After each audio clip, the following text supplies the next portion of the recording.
আচ্ছা, এখন ধরেন আমি হচ্ছে আবার সবগুলো আমি ইয়ে করে নিই, সবগুলো আমি আবার নিয়ে আসি।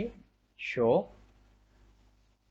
অ্যান্ড দেন হচ্ছে বি দিয়ে হচ্ছে শো, দেন হচ্ছে সি দিয়ে হচ্ছে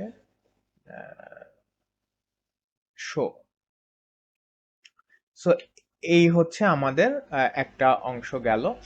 এখন ধরেন হচ্ছে আমরা এটার হচ্ছে একটা মিউটেশন করতে যাচ্ছি। এই যে এই যেটা এই যে লাল বা অরেঞ্জ রেড কালারের যেটা, সেটার হচ্ছে আমরা ইনসিলিকো মিউটেশন করতে যাচ্ছি। সো এটা কি? এটা হচ্ছে লিউসিন 53। সো এটা আমি হচ্ছে কন্ট্রোল চেপে সিলেক্ট করলাম। সিলেক্ট করার পরে এটা আমি মিউটেশন করব। মিউটেশন করার জন্য এটা প্রথমে আমাকে যেই অংশটা আমার মিউটেশন করতে হবে সেটাকে আমাকে সিলেক্ট করতে হবে। সিলেক্ট করার পর আমার টুলসে চলে যেতে হবে। যাওয়ার পরে আমাকে চলে যেতে হবে স্ট্রাকচার, আপনার হচ্ছে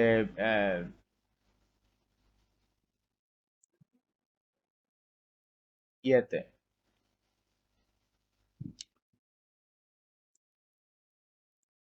স্ট্রাকচার এডিটিং এ। সো স্ট্রাকচার এডিটিং এ যাওয়ার পরে আমরা হচ্ছে একটা অপশন, মানে একটা ডায়লগ বক্স ওপেন হবে। সেখানে এই যে রোটামার অপশনটা থাকবে।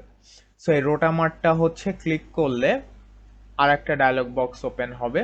এখান থেকে অবভিয়াসলি রোটামার লাইব্রেরি এখানে আমরা তিনটে পাবো। অবভিয়াসলি ডান ব্র্যাকটা আমরা সবসময় ইউজ করবো, এটা মোস্ট রিসেন্ট। এরপরে এটা তো লিউসিন আছে, দ্যাটস ওয়াই এখানে রোটামার টাইপ বা অ্যামাইনো অ্যাসিড হচ্ছে লিউসিন দেওয়া আছে। আমরা ধরেন এটাকে আমরা আর্জিনিন করতে চাচ্ছি। সো আর্জিনিন এটা সিলেক্ট করে দিয়ে অ্যাপ্লাই দিলে এখানে দেখেন অনেকগুলো পজিশন, ওই যে যেটা বলছিলাম যে এই অ্যামাইনো অ্যাসিডটা তো অনেকগুলো অ্যাঙ্গেলে থাকতে পারে। এই যে দেখেন এখানে অনেকগুলো পজিশনে আমি যদি একটা একটা করে ধরি, এটা একটা পজিশন। এই যে একটা চিকন মতন একটা যে ইয়ে গেছে নীল কালারের। সো আমি যদি আরেকটু ইয়ে করি, জুম করি, এই যে নীল কালারের যে একটা ওয়্যার মতন গেছে। সো এটা একটা প্রেডিকশন বা প্রবাবিলিটি। এটা একটা, এটা একটা, এটা একটা, এটা একটা, এটা একটা। সো বিভিন্ন রকম, এটা একটা। সো কোনটা অ্যাকচুয়ালি আমরা সিলেক্ট করব? সো ঘটনা হচ্ছে দেখেন এখানে প্রবাবিলিটি স্কোর আছে। আমি যদি এই অংশটা মাঝখানে নিয়ে এসে একটু বড় করি, সো দেখেন এখানে হচ্ছে মানে সাই ভ্যালু তো আছে, কিন্তু তার সাথে সাথে হচ্ছে প্রবাবিলিটি স্কোরও আছে।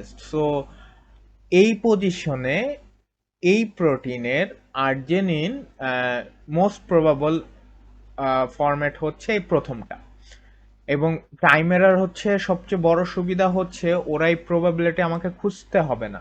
সবচেয়ে লেস প্রবাবলটা সবার লাস্টে থাকবে এবং সবচেয়ে মোস্ট প্রবাবলটা সবার উপরে থাকবে। সো দেখেন এটা হচ্ছে মোস্ট প্রবাবল ফরম্যাট। এই পজিশনে আর্জেনিন হলে এই রকম ভাবে থাকবে, এবং যদি হচ্ছে লেস প্রবাবল হয় তাহলে এই রকম ভাবে থাকবে।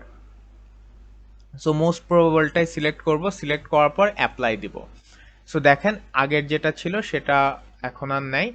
এবং অ্যাট দ্য সেম টাইম এদের মধ্যে আগে ছিল কয়টা, দুইটা বন্ড, এখন হচ্ছে একটা বন্ড হয়ে গেছে। অর্থাৎ আর জাস্ট একটা মিউটেশনের কারণে একটা বন্ড বা একটা বন্ডিং ওরা কিন্তু লুজ করলো। সো এটা আরো ডিটেলে, মানে এটা যখন এর পরে এরকম মিউটেশনের পরে ফাইলে যে সেভ পিডিবি, এটা যে এই ফরম্যাটে পিডিবি সেভ করতে হবে, আদারওয়াইজ এই মিউটেশনটা থাকবে না।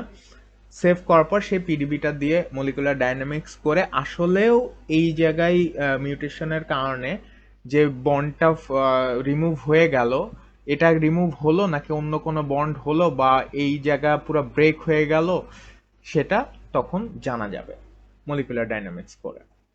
এটা হচ্ছে ইনসিলিকো মিউটেশন। আচ্ছা, ইনসিলিকো মিউটেশনের আগে, ইনসিলিকো মিউটেশন খুব সহজ মনে হচ্ছে যে গেলাম সিলেক্ট করলাম ইচ্ছা মতন চেঞ্জ করে ফেললাম। আসলে সাইন্টিফিক্যালি এইটা অ্যাপ্রুভ না।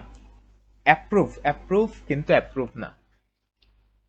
দুই ধরনের কথা বললাম। বিষয়টা হচ্ছে যতক্ষণ না পর্যন্ত ওয়েট বেঞ্চ থেকে কোনো ধরনের এরকম প্রবাবল অথবা এই ধরনের কোনো ক্লিয়ারেন্স না আসবে যে এই জায়গায় লিউসিন 53-র জায়গায় আর্জিনিন 53 হওয়ার সম্ভাবনা আছে বা হয়, তার আগ পর্যন্ত ইনসিলিকো মিউটেশন করা যাবে না। যদি করা হয় তবে সেটার ভ্যালিডেশন নাই। এবং এটা যদি করতেই হয় তাহলে সবগুলো অ্যামাইনো অ্যাসিড দিয়ে মিউটেশন করতে হবে এক্সেপ্ট লিউসিন। এবং লিউসিন থাকাকালীন কি ঘটছে সেটার একটা অ্যানালাইসিস করতে হবে উইথ এমডি অর্থাৎ মলিকুলার ডাইনামিক্স। এছাড়া বাকিগুলো একটা একটা করে মিউটেশন করে প্রতিটার হচ্ছে এমডি করতে হবে, এবং প্রতিটা এমডি মিনিমাম 100 NS বা 100 ন্যানোসেকেন্ড করতে হবে। অর্থাৎ এক একটা স্ট্রাকচার এমডি মলিকুলার ডাইনামিক্স শেষ হতে সময় লাগে 6 মাস, 100 ন্যানোসেকেন্ডে মিনিমাম। এই ধরনের যদি এই টাইপের বড় স্ট্রাকচার হয়, এর থেকে বড় হলে তার থেকে বেশি, এর থেকে ছোট হলে আবার তার থেকে কম হয়। তাহলে বোঝেন যে হচ্ছে ইন টোটাল 20টা অ্যামাইনো অ্যাসিড, সো 20টার সাথে 20টাই হবে, লিউসিনও তো আছে, সো সব মিলে 20টা 21টা। সো এগুলা সবগুলো হচ্ছে অ্যাপ্লিকেবল হবে। অলমোস্ট কয়েক বছর লেগে যাবে, কয়েক বছর, শুধু জাস্ট আমরা যদি এরকম ব্লাইন্ড মিউটেশন করি। আচ্ছা, কারণটা কি? কারণটা হচ্ছে যখন আমরা এরকম ইনসিলিকো মিউটেশন করলাম, এটা তো খুব ইজিলি আমরা বলে মানে কম্পিউটারে করলাম। ন্যাচারালি এটা কতখানি ভ্যালিড, ন্যাচারালি এটা হয় কিনা, এটা হওয়ার সম্ভাবনা আছে কিনা, এটা তো আমরা জানতে পারতেছি না কম্পিউটার থেকে, কম্পিউটার আমাদের বলতে পারতেছে না। তো সেক্ষেত্রে আমাদের হচ্ছে দেখতে হবে যে কোন মিউটেশনে কোন অ্যামাইনো অ্যাসিডের সাথে, যেটা ন্যাচারাল অ্যামাইনো অ্যাসিড লিউসিন, সেইটার রিপ্লেস হওয়ার পরে, অন্য কোনো অ্যামাইনো অ্যাসিড রিপ্লেস হওয়ার পরে একেবারে খুবই ক্লোজ একটা একটা এক্স মানে এক্সপ্রেশনটা ক্লোজ দিছে। মানে আর্জিনিন দিলাম, আর্জিনিন দেওয়ার পরে দেখা গেল যে সে হচ্ছে এই যে ভিতরে যে পেপটাইড প্রোটিনটা আছে এই যে ব্লু কালারের, এটাকে সে বেরি করে দিল, অথবা এফএলএস2 স্ট্রাকচারকে ভেঙেই ফেললো, অথবা সে নিজেই দূরে সরে গেল, সে কমপ্লেক্সের মধ্যেই থাকলো না। এটা তো ন্যাচারাল প্রসেস না। ন্যাচারালি এরা এই যে লাল যে প্রোটিনটা এবং সবুজ যে প্রোটিনটা, দুইটা একই অর্গানিজমের প্রোটিন। সো একই অর্গানিজমের প্রোটিন তো একজন আরেকজন থেকে দূরে সরে যেতে পারে না, তাহলে এইটা ন্যাচারাল প্রসেস হলো না। সো এই মিউটেশনটা ভ্যালিড না। সো অবভিয়াসলি অনেকগুলো ফ্যাক্টর এখানে কাজ